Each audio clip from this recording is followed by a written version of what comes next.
Yes, I have very nice legs. I have no shame in my legs. I think I can even go on this seat. I am wearing shorts.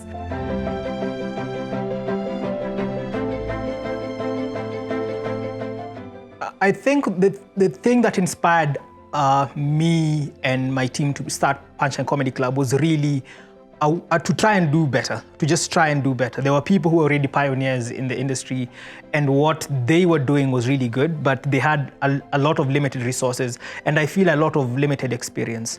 So given that we had a lot of experience working in the entertainment scene and being able to do a lot of events, but also being able to do lots of planning, strategy, management, and communication, we felt that we could do it better. But also one of the other things was that at that particular time, comedy was very cliquey. So it was very difficult for new comedians to penetrate into the scene. And personally, I'm one of those people who has always been an outsider. So I felt like it would be good for us to create a scene that would be all-inclusive.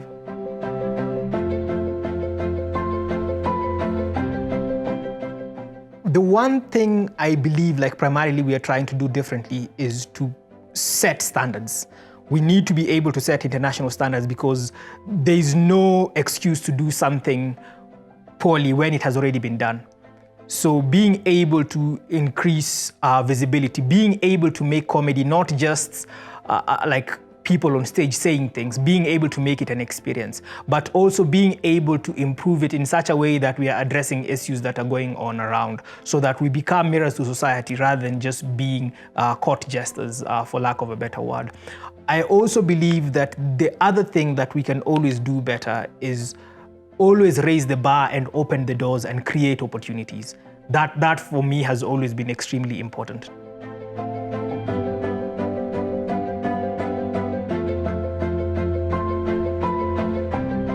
Some of the things that are being done internationally, I've been very fortunate to be in very many different countries and experience comedy and entertainment in different ways. Some of the things that we would want to replicate here, number one, is a level of professionalism amongst the comedians, so that you understand what your job is and what you're doing on stage.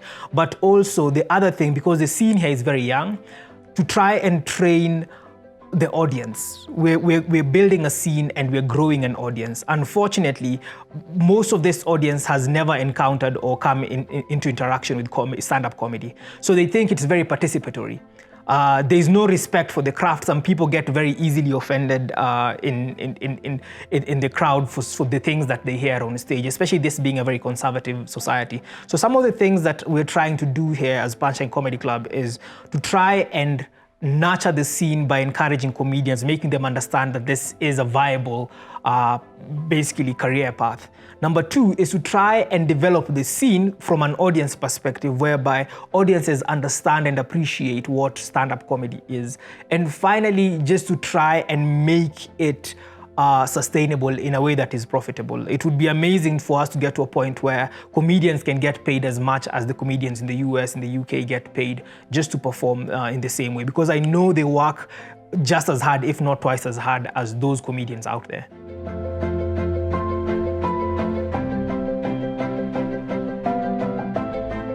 It's a very slippery slope when we say this is okay and this is not okay. Everything is fair game when it comes to comedy, and that means that people will be told things that are uncomfortable. We will address things like disease. We will address things like war. We will address things like hunger. We will address things like corruption. We will address all of those things. It may not be what you want to hear. Your job as a member of the audience is not to like what we say, it's to defend our right to say it.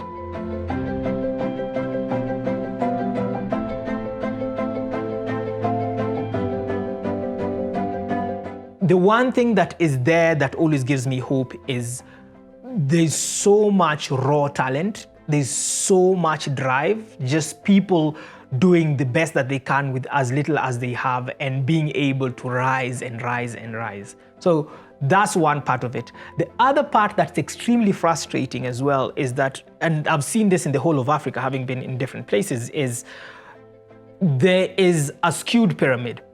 A lot of people in Africa and in Kenya will not appreciate local content until it has made it internationally. Until it has made it on an international platform, that's when we want to own it. That's when we want to claim it. But on most occasions, a lot of people are going to just like pass on by. A lot of people do not feel like they want any association with you when you're on the rise. Until you've gotten to the mountaintop is when now they want all the association with you. So you find that we have people like Lupita Nyong'o, who's Kenyan, and until she was up there, no one cared about her. You have people like Elsa Majimbo, who got more fame in South Africa than she did here. And that is not to say that as artists, as comedians, as creatives, we should be lazy. It's just to say that we need to be able to work that much harder for us to make it. The barriers to entry are so many that by the time someone makes it in Kenya or in Africa, they have overcome so much bullshit that if they were in America, they would have made it 10 times. If they were in Europe, they would have made it 10 times faster or better.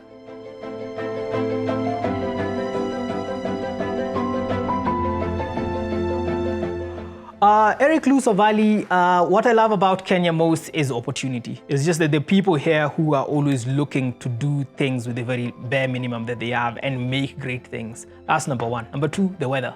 The weather here is something that a lot of Kenyans take for granted, but the fact that we do not need air conditioning or we do not need to basically use heat during certain times of the year is a blessing that a lot of people do not understand. And that, I think that's why the British settled here. They showed up and they were like, oh shit, we don't need air conditioning. There's no winter, there's no hot summers, let's stay here. So I totally get it. Good one, British people.